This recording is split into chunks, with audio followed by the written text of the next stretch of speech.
I have got a question for you, which is, what does Sullivan King have to do with making water? And that might seem like a really fucking random question, and I thought so too. However, I've got a really interesting thing to show you today that goes to show how good it is to just do random sound design stuff, or just to learn new things that may not be completely related to what you're, trying to reach right now in terms of your drum bass or whatever music you make kind of production. And so let me tell you a little bit of backstory here. As a owner of a YouTube channel where we break down sounds, I'm quite often stumped on something that I don't really know exactly how to make. Usually I get about 60 to 90% down, but then the little intricacies I'm not really sure about. And this was also the case with some of the newer sound design from people like Graphics, Andromatic, K9. They have a lot of really squelchy sort of sounding bass sounds that are really heavy, but that have a little bit of a liquid feel to it. It's hard to explain, but I'll just show you a few examples. So here are a couple in no particular order. Make it pump.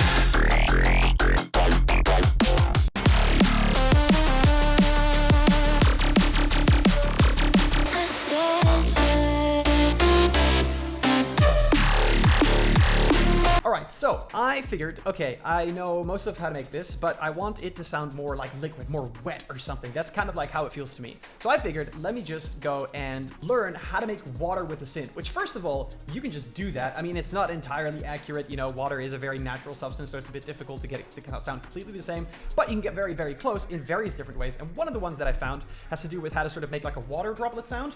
And somehow, when I was listening to that, I figured, fuck, I think that is really close to this super gnarly sound from Sullivan King. And if you know Sullivan King, it's probably because you listen to dubstep, not so much drum and bass, but recently he has been rinsing some drum bass in his sets, obviously because everyone has, because drum bass is blowing up all over the world, especially in America. In America, they like it extra dirty. And he's made a sound in his song called The Beginning, which is just like on another level. And I hadn't quite heard anything that sort of squelchy. So what I'm talking about is this song right here. Here it comes.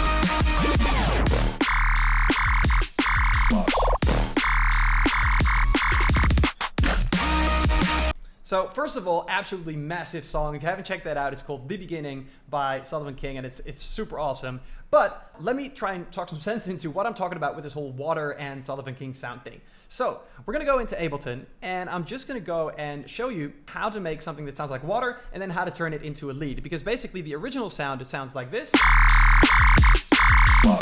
And what I was able to create from recreating water and editing it a little bit is this. Which sounds pretty close. I mean, I could probably get it to sound even closer, but that's not the point. The point is to show something cool today and have a little bit of fun. Oh, and as always, if you want the free presets for this, and actually in this case also the project file, you can just go ahead and download that in the free link below. So I've made a fresh Serum patch here. Just got one note for now, because we're first gonna start out with how to make water. And what we're going to be doing is we're going to be grabbing a sine wave, and we're going to put an LFO on two things. First of all, on the coarse pitch, and a second one on the level. Right off the bat, you can kind of hear that we're getting a little bit of that sort of like watery liquid feel to it. I'm going to probably change this a little bit. And I might turn that coarse pitch up, and I might go back into this LFO right here and change a little bit of this. And you can hear but that's already sounding like a little bit of an underwatery type sound. Let's also turn this up maybe like by 2 octaves or something. So yeah, there you really have sort of what is almost the sound of a droplet of water falling into a bigger body of water, I guess. We can fuck around with this LFO a bit. You could even make like a second peak here.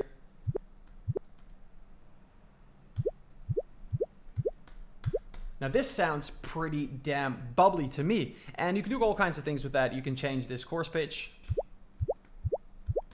That sounds pretty much like a bubble. And then I realized what we can do is if we were to put an ARP on this, right? If we were to say, okay, I just want the same note, it doesn't have to go up or down. We're just gonna play it in fast succession. So let's turn this on. Something like that. We get some really interesting stuff. Okay, so now going from that water to what we were trying to do here, we've got this LFO here, on the coarse pitch. I'm gonna make that a lot faster. I'm gonna put it at 132. So that's already gonna give us like a pretty cool lasery style sound, right? Which I quite like. And then I'm gonna change this ARP as well to hertz, and I'm gonna play around with that a little bit.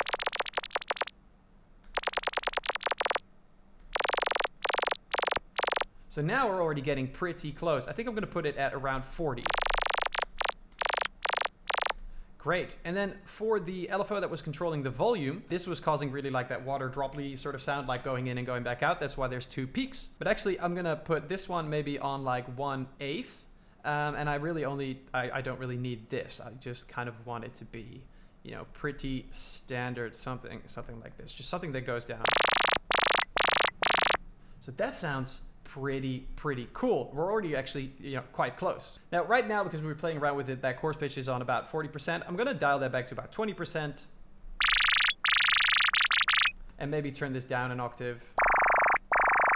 And look, there we go. We have something really freaking cool. If you like these kinds of tutorials and also sort of the creative approach to finding sounds and, you know, discovering new things that you might not have thought of by yourself, then one thing you might want to check out is the School of Drum and Bass, which I'll talk a little bit about now. Hey, sorry to interrupt, but if you're watching this video, then my guess is that you're trying to become better at producing professional sounding drum and bass. And if you are taking that seriously, then you may want to hear about the School of Drum and Bass. The School of Drum and Bass is my passion project, and it's a membership that contains over 300 videos about music production in general, but also specifically about how to produce drum and bass. And there's just so much content in there. It doesn't matter whether you are a total beginner or if you've been producing for several years, because we go over everything. We cover very basic things like how to use Ableton, and all the way to, you know, what drum and bass actually is and how layering works and what the common drum patterns are and all those fundamentals. We have hours and hours of in-depth Serum tutorials aimed at making you a master of the synth and finally being able to translate the sounds that you hear in your head to something that sounds awesome in your synthesizer so that you can create any drum and bass sound that you want. Plus also the theory behind how that works. We also include professional mixing and mastering classes, for example, like sessions where we take an unmastered and an unmixed song and walk you through step by step how to make that sound professional, how to get that industry grade loudness and clarity. And one of the best things is we also have an entire section of complete drop breakdowns where we walk you through a recreation of a full drop of a popular song, and there's many of them in there where we go step by step, all the layers, making everything from scratch, how to recreate songs that you love. Also, very soon we're even going to be adding complete start to finish song courses where we literally walk you from the very beginning to the very end into making a complete song step by step, taking you through how to make everything, make the drums,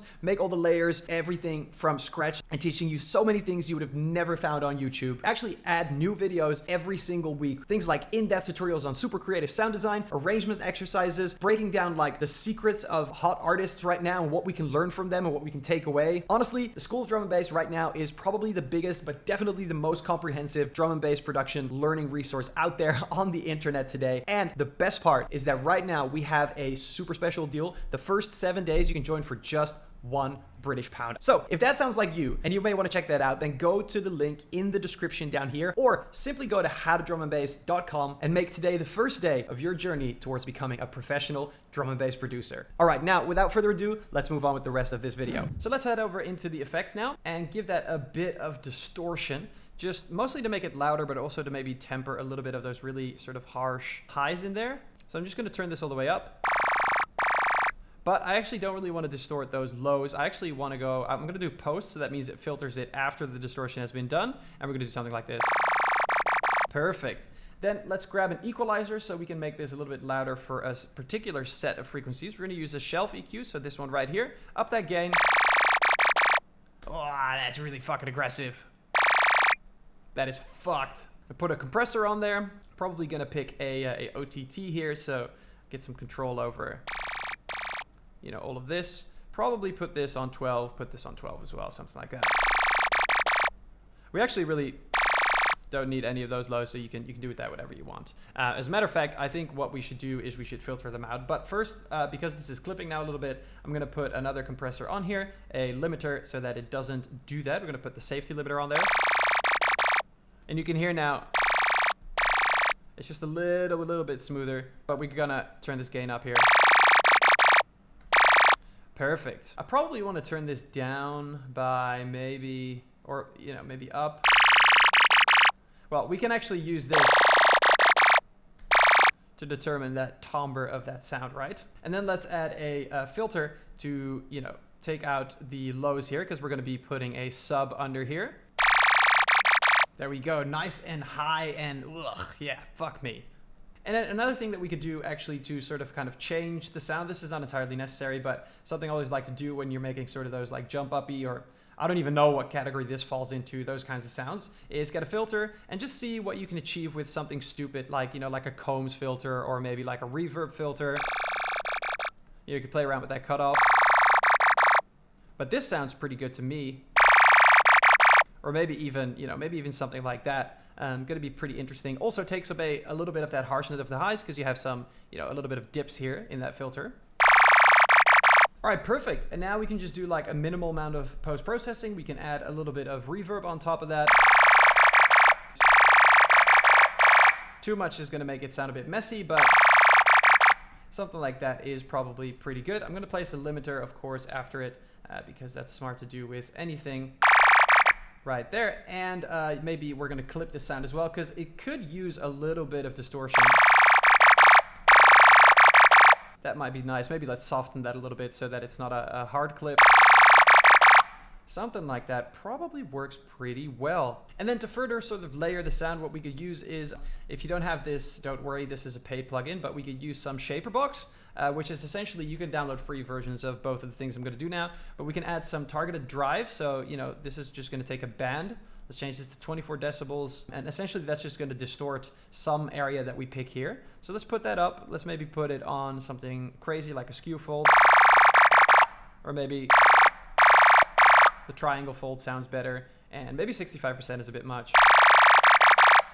But it just makes it sound a little bit more aggressive even. And we can also add a little bit of crush on top of that. Just give it a little bit of that shimmer, probably also in the top end. So just going to turn this up. You know, maybe... So we don't want it there because then we get that noise, but maybe in the top end. That sounds pretty damn good to me. I'm probably, however, going to put this before the clipper so that it doesn't make it too loud. And then basically what we can do is to change sort of how we want this to sound and to also get this lower note that we hear here, right? Like it goes into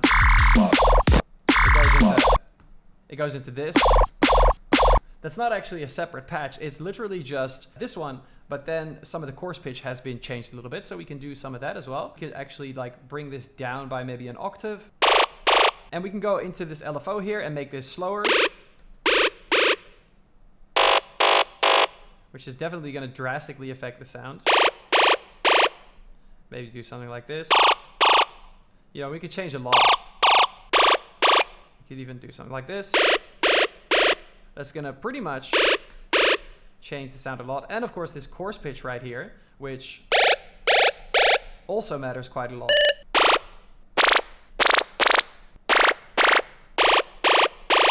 So yeah, pretty cool. That is a very easy way to make something really, really disgusting. Now what you would do is probably you would layer a sub under this, which we're not going to talk about in this video. It's very simple. It just sounds like this. But yeah, basically if you have this, and then that other one, and then you layer that with the sub, that sounds pretty much, you know, very similar to this. And I think that this is just super cool because it just goes to show, first of all, this was very simple. Second of all, it's very out of the box, like you don't hear this kind of sound very often, but in the right context, even though, you know, if you just play it by itself, you go, what the fuck is this? It can sound super, super hard, especially with like a fat sub on there. And I think what Sullivan King did really well is pair that with super powerful melodical chords. And it's just exciting because it's a very creative way to make music that is both powerful, hard, disgusting, and it just gets you going, doesn't it? Anyway, this is, you know, a short video for once in a while, but I really wanted to show you that because I thought it was just really cool. And I'm really hoping to inspire you to go and learn random shit that you don't think matters, but that you do think is cool. Like learn how to make water, learn how to make, you know, foliage or textures or nature sounds or something like that. And I swear to God, the more you mangle with it, the more it'll suddenly fit into a drum bass track. Because, you know, let's face it, drum and bass is the home of any sound as long as it slaps. Anyway, that was it for the video. Thank you for sharing your time and making music with me. I feel honored and blessed, and I really appreciate it. If you like this video, then please do some engagement for me. It's going to help me push out the channel to a lot more people, make more videos, and obviously it's going to motivate me to do more cool shit for you. Leave a comment with what you want to see next, because I am taking requests, or just leave a comment to say that you enjoyed it, or if you didn't enjoy it, also leave a comment and tell me why. That would be great. Like the video, really helps, takes you 1 second. For me, it's a big thing. See you in the next one.